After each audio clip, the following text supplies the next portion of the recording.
I, 25F, was with my ex David, 29 male. He has 5 brothers and sisters all younger than him, and among them there is Claire, 25F, who hates me to the highest degree and me the same. It is important for the story that I specify that Claire, David and their entire family are typically blonde white people with blue eyes, and that I am a mixed race girl. 10 years ago Claire and I were in the same school and in the same class. Everything was going well at the start of the year. We laughed together and had the same circle of friends. But halfway through the year, I started to slowly move away from her and make other friends, and I should point out that my other friends were black. I found that I had more chemistry with them, and at the time it was incredibly cool. I let myself be influenced by what my friends gave off, and life at school was very funny. One day, Claire came to talk to me about an assignment, and someone in that group of friends laughed and told Claire that she looked like an aspirin pill and one of those spoiled white women and girls. I got angry, and so did the rest of the group, telling her that this kind of thing was totally unnecessary and that she was just racist. She said the anti-white racist wasn't holding back and we should relax. Claire was very shocked and quickly left. We were young, so we continued to be friends with this person. But when she saw Claire, she always said, "Hey, op, there's your white girl, go say hi." I always told her to stop, but she laughed at that. Then one day with the group we decided to no longer be friends with this person. The year after school started, Claire was totally different. I don't know what she had against me, but she started pushing me in the hallways or looking at me badly. Day after day she did something to harass me. I asked her what her problem was, and she just told me that's what I deserved for being a fucking racist. I told her she was crazy and that I never said anything racist, and she told me that as I was friends with racists I was necessarily racist. I told her that my father was white and my mother black, that I was literally a mixture of both communities. She told me that it didn't justify anything and that I was still a racist. I said that the person who made the joke was no longer our friend anyway. She started singing about how I was racist and that I hated white people. I got angry and slapped her. Then we fought. From there, each of us harassed the other, and without seeing it, a sort of gang was created. Those who defended me, blacks and some mixed race, and those who defended Claire, whites, and that until for my family to leave town for my father's job. When I was 18 I met David. He was at the same university as me studying law. He was one of our seniors in our student circle. He was in his final year and sold his notes for those who needed them. He had a book that interested me and was selling it at half price. I contacted him and we met. Before buying the book, I asked him questions about certain teachers, and that led to a discussion. We went to eat and spent the day talking. He explained to me that he wanted to become a business lawyer, that way he could help in the company that his father wants to build. I told him that I wanted to become a notary. At the end of the day, it was already getting late. He told me he was giving me the book as a gift.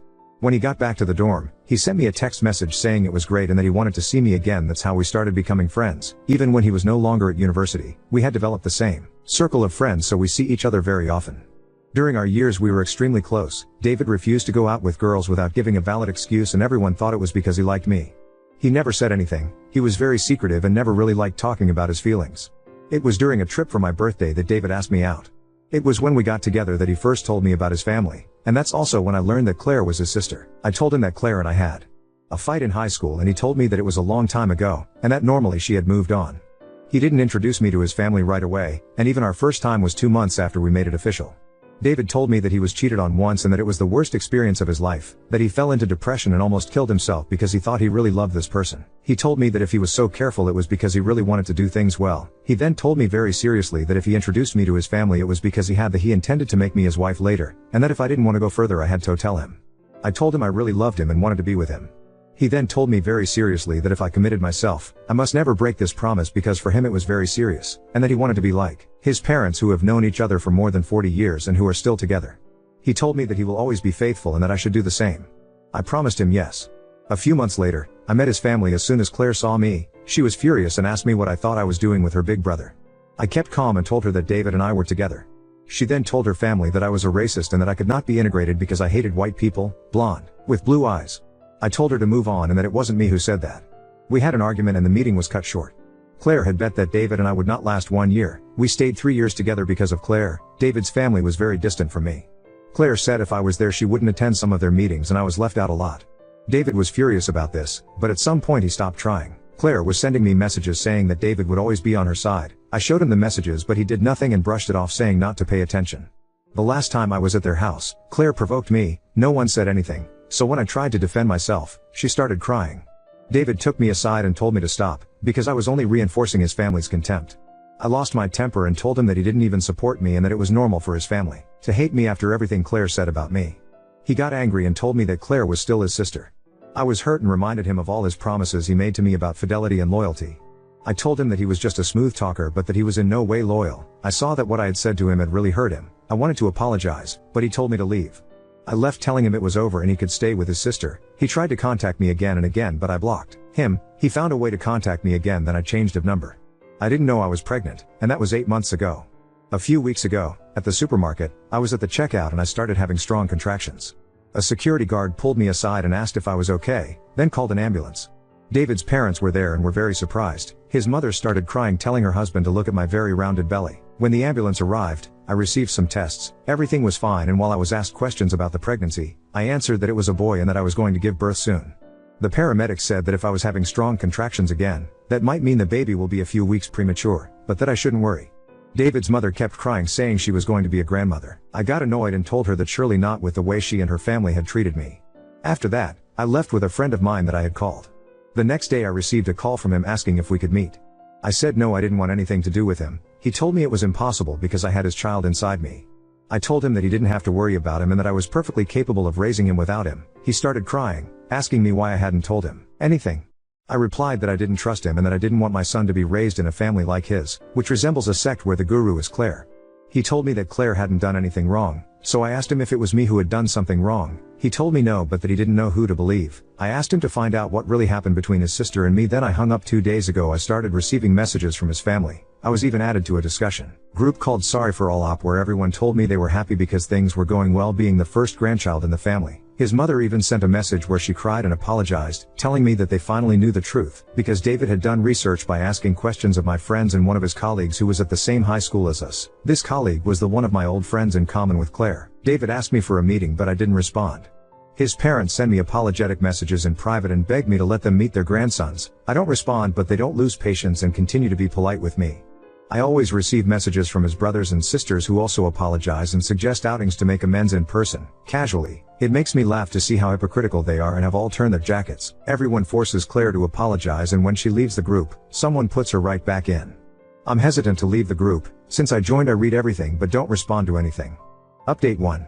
To begin with, after my first post, I had decided to be honest with his family and write a message in their group. I said that I wouldn't forgive their behavior for the world, that they never made the effort to treat me properly, and that it was only because I was pregnant that they were becoming even remotely human. I said that it was stupid to call me a racist and that it was an insult to my father and me, and that if I was a racist, I would never go out with David. I told them that I didn't want my son to be in a family where no member is willing to think for himself, that they should be grateful to Claire because thanks to her his parents and siblings will have a bad reputation with my son, and that he will grow up knowing what they did to his mother, and then I left the group.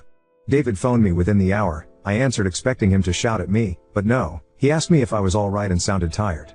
I told him yes, I was fine. He was quiet, then asked if we could meet tomorrow. I told him no, as I had an appointment at the hospital to see how the baby was. He asked me if he could come, and I agreed, as it was likely to be my last appointment before giving birth. My doctor told me I had to get ready because my son wanted to come out. During my last ultrasound, David started crying and asked the doctor to give him a photocopy. Then he asked to touch my belly, which I accepted with some hesitation. When he touched my belly, my son kicked. I had the impression that something had lit up inside David, because he had suddenly become silent, and his gaze was more determined. After the hospital, we went to a cafe. He told me that he was deeply sorry for everything that had happened with his family and that he wanted to be in his son's life, that nothing in the world could take him away from that, and that if necessary, he would cut ties with them for his son's sake. I told him he didn't need to go that far because I wasn't going to forbid him to see him anyway, that we just needed to establish custody. He said he didn't want custody but a family with me. That he realized that, because of his stupidity, he had forgotten that his intention was to marry me because he was sure I was the one, that when he felt my son's kick, he remembered why he had fallen in love with me. I inspired life in him, and by having his child, he's even more convinced. I said nothing. He added that he was going to talk seriously to his whole family, and that he was going to put up barriers for my sake and that of our son. After that, he dropped me off at my parents'. In the days that followed, we wrote to each other. He asked me how I was and sometimes came to my house, saw the baby's room and saw the name I had chosen for my son, Liam. He was very happy because that was his grandfather's name and David's middle name too. I told him that the only reason I'd chosen this name for my son was because my father was called Liam, and I poked him a little, saying that it must be hard for him to believe, because as a racist I couldn't show any sign of affection to my father, who is white. He apologized, saying that he was ashamed to have doubted me, but that Claire was so convincing. I told him it was good for him to believe his sister and that he just managed to show me where my place was in his life. After that, and he went home. The next day he came in with his parents. I was in shock and so were my parents. We all sat down and his parents apologized. His mother was crying saying she'd seen the ultrasound and absolutely wanted to see me in person. His father was very moved saying that in their family the first child is a blessing, and on top of that David is their eldest and that's only more beautiful. My father then asked them why they thought I was racist when he himself was white. They said that Claire looked very genuinely hurt when she said all the things I put her through. I told them that Claire had started it and that I'd always been against that kind of talk, that I'd cut ties with the person who was saying it. Also, we were against it and that anyone could testify to that. They seemed embarrassed. Then they left with David. A few days later, I was in hospital, in labor. My father phoned David to let him know that I was in labor. He arrived at the hospital within 15 minutes, saying he wanted to see his wife and child. The nurse took him to my room and told me that my husband had arrived. I looked at David strangely, but he didn't look up. It took 25 hours to give birth. David was there from beginning to end and even ended up holding our son. He slept with us in the hospital and came to see Liam every day during the week. He had to stay at the hospital to watch over him because he was born a little early. After that, I was able to take Liam home with me. David came every day and during one of his visits, he told me that his parents wanted to see the baby. I told him that I didn't really want anyone around my son at the moment and that he'd only been home for 2 weeks. He begged me to at least make a Zoom call, and I agreed on condition that it only lasted 10 minutes. I told her to make the call now, so that was the end of it. Claire was there, and when I answered, they were all asking if Liam and I were okay, and congratulating me, except Claire of course. When the others asked if she had anything to say to me, she snapped that no one was going to force her to apologize, and that Liam might not even be David's son because I was a slut and mixed-race girls were known to be cheaters. David got angry and started yelling at his sister, so I just stood up, took Liam and showed them. Liam, 3 weeks old, has curly blonde hair and blue eyes. He has the same features as David, literally the same person, except that he's a little darker and, more importantly, both Liam and David have a birthmark at the corner of their nose. Liam's is smaller and on the other side, but it's there. The Zoom was silent, and it was David's father who broke the silence by saying, "Well, you didn't miss a thing, David, the kid's yours, you've got the same moon, that's what they call the birthmark." David's brother then said, "Claire, now can you stop talking shit and shut the fuck up?" David's sister, who came next, added, "Christian doesn't tell her to shut the fuck up, she has to apologize and then she'll shut the fuck up." After that, everyone started talking at once, David's mother cutting off everyone's microphones except Claire's. She then asked her daughter to apologize because she was ruining the family, and she was too old and wanted the chance to know her grandson. Claire started crying, saying that everyone was against her and that she hoped Liam would choke to death. David got up and took something and threw it at my computer. He was saying that if, because of his words, Liam ended up dying, he would kill him with his own hands and not even the devil could stop him. After that, Claire left the call, the Zoom was silent again, only Liam was crying. I had to move away, but I could hear David saying that from now on Claire was no longer his sister and that if anyone disagreed with that, they could leave the Zoom. Now everyone has stayed. His father said he was definitely going to take Claire out of his will and put Liam in, no matter what we said. After the Zoom meeting, David told me he was sorry about my computer and was going to buy me a new one. I said okay, after which he offered me to live with him and asked me to think about it. The Zoom meeting was yesterday, and I sincerely wonder whether David asked me to live with him because he still loves me, or whether it's just out of guilt. Now on to second story. Told my ex's husband he was an ab-sive jerk after he called my son fat for eating candy, and now custody tensions are boiling over. Throwaway, fake names I, 31M, have split custody of my son, Marcus, 12M, with my ex, Lena, 30F. Lena and I split up shortly after he was born, and stayed friends, but have been less communicative since she married Eric, 42M, 4 years ago. We have had disagreements, I don't approve of certain things they've been doing and they think I spoil him, but until recently we managed to keep things civil. Marcus is a great kid and I love him. He's smart, funny, and caring, and he's taught me so much about being a human. Having him saved my life and changed it for the better. He's also more or less my only family, so I really treasure him and our time together. Recently he's gotten chubby and depressed, which I only mention because it's relevant. I was concerned over my son gaining weight, but I didn't want to do much other than making sure we eat healthy. He's still active in sports, which I encourage, and a lot will change with puberty. His mom and stepdad are upset though, and I now know that they had Marcus on a restricted diet and are putting a lot of pressure on him to lose weight. At first it didn't seem like much, but it became more unreasonable. Before this incident, I got in trouble with Eric for buying Marcus a size up in clothes, since he thought that he should trim down to fit his old ones better. I told him that I wasn't going to apologize for giving my son pants. He never responded. Last week, when I came to pick him up, Marcus was still packing his bag. Lena invited me inside for coffee and we were making small talk when I heard shouting. Apparently Marcus had been hiding snacks in his room. Eric found candy bars in his overnight bag, which they no longer allow in the house, and pulled them out to show to us as evidence. I got upset when he called Marcus names and told him he wouldn't be fat if he weren't so greedy, and told him to treat my son with respect. Marcus went to the car, and things devolved. I said the thing in the title, called him a bully, and a lot of expletives got thrown around. I didn't hear from Lena until later when she texted to tell me that she was furious with me. I was still reeling from everything, so the conversation is a blur. I tried to tell her I was sorry, but that I couldn't understand why she would allow him to treat Marcus that way. She told me that while it was a bit much, Marcus broke their rules and Eric was right that he should lose weight. She also told me that I don't know anything about the disrespect Marcus gives them, that I only experience the fun parts of being a parent, and accused me of encouraging bad behavior that she has to deal with. I had a talk with Marcus and told him I love him and he has nothing to be ashamed of. He seems better, but I'm not looking forward to taking him back to his mom's home. I know I made things worse and I should have removed myself from the situation, but I wouldn't feel right if I didn't at least stand up for my son. Custody is 50-50, EOW every other week / and it's more even now, but my ex has taken him on several times when work or school got out of hand for me, so he's been with her more on average. I owe her for that and I want to make it up to her, but I need to reflect on and talk to her about the idea that I'm the fun parent and how I can fix that. That being said, it's kind of a secondary concern RN considering what's going on with my kid. I didn't think it was that weird and probably underestimated the issue based on my judgment of my child's weight changes being normal, but I should have picked up on other red flags. If this is what's happening in front of me, I fear it's very likely much worse, and just making my home a safe space for my kid isn't enough. What I'm getting from this situation is that I really need to talk to a bunch of professionals. Update 1. There's a lot of things I need to do as a father, and I value all of your feedback. I do want to respond to something. I've had a few people in the comments tell me that Eric is my son's other dad by virtue of being in that house and married to my ex, but I guess my problem is that I don't think he should be. I would be more than happy to welcome another parental figure in my kid's life. I don't think I have a monopoly on being dad or anything, but as it stands, my child hates and fears him, and I do not think anyone who does that to my child deserves to call themselves his parent. I felt the same way about my bio parents, and I refuse to acknowledge them as my family, so I guess that's where that comment about him not being my son's dad came from. That being said, I know I'm in the wrong for shouting at him out of anger instead of trying to be the adult, and this does nothing to help my son. I also don't want anyone blaming any of this on my son or suggesting that he's being a dick to his mom and stepdad. He's 12 and children act out of distress when adults treat them poorly or fail them, myself included.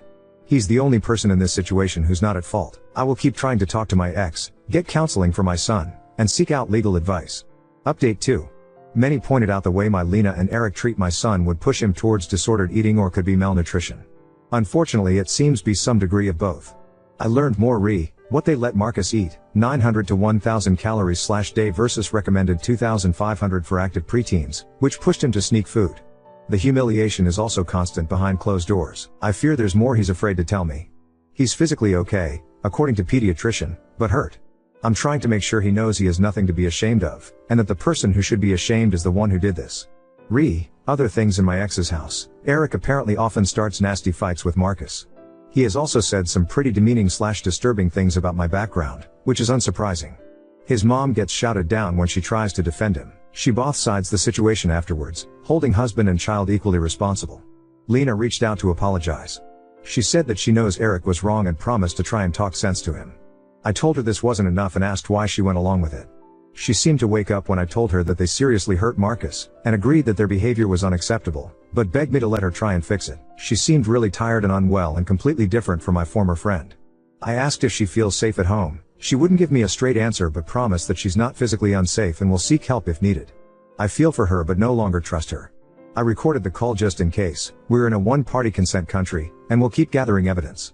Honestly, I'm scared. I was failed badly by social services / courts as a kid, so I don't have faith in them. It's also complicated because Lena and I never married. I'm a legal guardian, but we had Marcus as teens with no support and there's a complex history. I'm saving details for the lawyer to get advice specific to my situation, but I'm not letting Eric near my son.